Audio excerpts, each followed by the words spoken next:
The Sovietization of Romania was one of the most dramatic transformations in Eastern Europe after World War II. Unlike some of its neighbors, Romania's post-war trajectory was marked by harsh repression, forced collectivization, and cultural conformity under the watchful eye of Moscow. From the arrival of the Red Army in 1944 to the consolidation of a Stalinist regime by the late 1940s, Romania became a model of Soviet control, though it would later evolve into a somewhat unique case under Nicolae Ceaușescu. This article explores how Romania was drawn into the Soviet orbit, the mechanisms of Sovietization, and the Cold War context that shaped its transformation. Romania before Soviet occupation. Romania entered World War II under the authoritarian regime of Marshal Ion Antonescu, who allied with Nazi Germany. In 1941, Romanian forces joined Hitler's invasion of the Soviet Union, aiming to recover Bessarabia and northern Bukovina, territories annexed by the USSR in 1940. However, by 1944, the tide of war had turned. The Red Army advanced into Romanian territory, and on August 23, 1944, King Michael I staged a coup, arresting Antonescu and switching sides to the Allies. Romania then fought against Germany, but its occupation by Soviet troops set the stage for profound political changes. Soviet occupation and political reordering. The presence of the Red Army gave Moscow enormous leverage. While Romania formally remained a constitutional monarchy under King Michael, real power shifted to the Romanian Communist Party, RCP, a once small and unpopular faction that grew rapidly under Soviet protection. The Communists were integrated into the National Democratic Front, a coalition that masked their dominance. Through Soviet support, they gained control of key ministries, particularly the Interior Ministry, which oversaw police and security. This allowed them to intimidate, arrest, and sideline political rivals. In 1945, the Soviets forced King Michael to appoint a pro-communist government under Petru Groza, marking the beginning of Romania's Sovietization. The forced abdication of King Michael. One of the most symbolic moments in Romania's transformation was the abdication of King Michael I in December 1947. For 2 years after the war, the monarchy remained a potential obstacle to communist consolidation.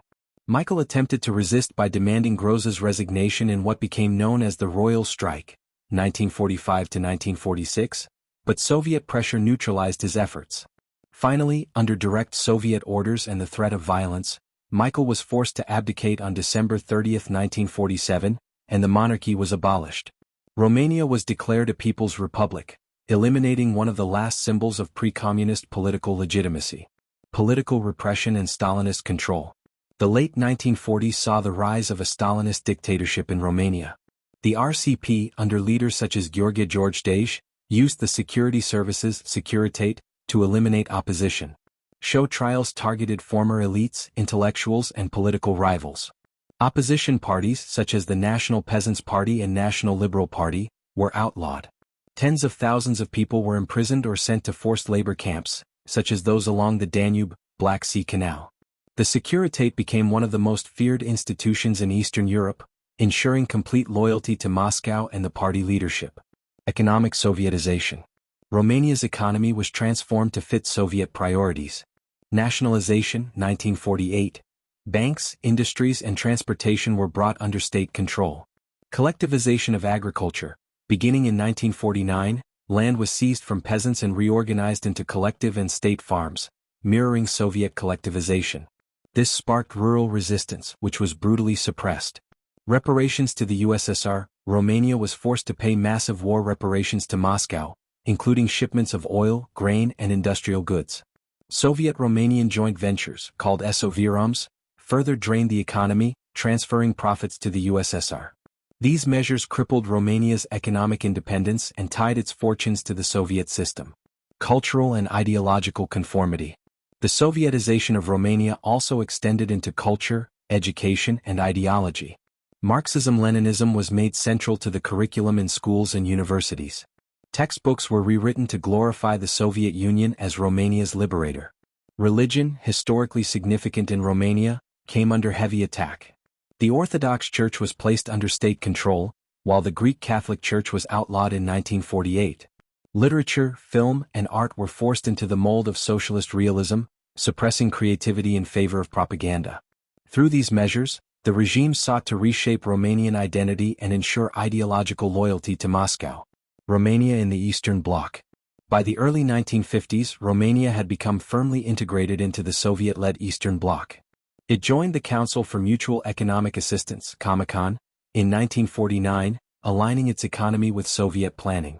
It became a member of the Warsaw Pact in 1955, cementing its military dependence on Moscow. Romanian foreign policy strictly followed Soviet directives, reinforcing the bloc's unity in the early Cold War.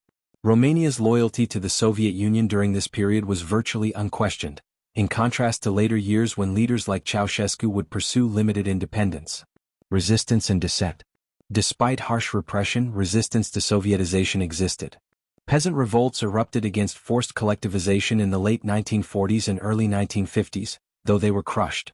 Intellectual dissent persisted underground, with some writers and academics resisting ideological conformity. The Greek Catholic Church maintained clandestine religious activity despite its official dissolution. Yet the state's overwhelming control and fear of Securitate surveillance prevented opposition from coalescing into a serious movement. Romania's path to Stalinism. By the mid-1950s, Romania was a fully Sovietized state. A one-party system, a nationalized economy, collectivized agriculture, and a heavily censored society. Gheorghe maintained close ties with Moscow, ensuring Romania's place in the Soviet orbit during the height of the Cold War. However, the seeds of divergence were present. Romania's leaders resented the economic drain of Sovietums and the subordination of national interests to Moscow. After Stalin's death in 1953, Gheorghe cautiously began asserting more autonomy, a process that would accelerate under his successor, Nicolae Ceaușescu. Conclusion. The Sovietization of Romania was a violent and systematic transformation imposed from above with the backing of the Red Army.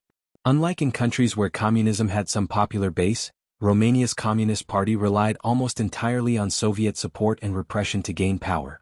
Through the forced abdication of King Michael, the rise of Gheorghe, and the establishment of a Stalinist dictatorship, Romania became a loyal Soviet satellite. The economy was nationalized, agriculture collectivized, and culture reshaped in Moscow's image. Yet, the Romanian experience also foreshadowed the eventual cracks in the Eastern Bloc. While Sovietization succeeded in the short term, the heavy-handed methods created long-lasting resentment and a yearning for autonomy, an undercurrent that would later define Romania's unique role in the Cold War.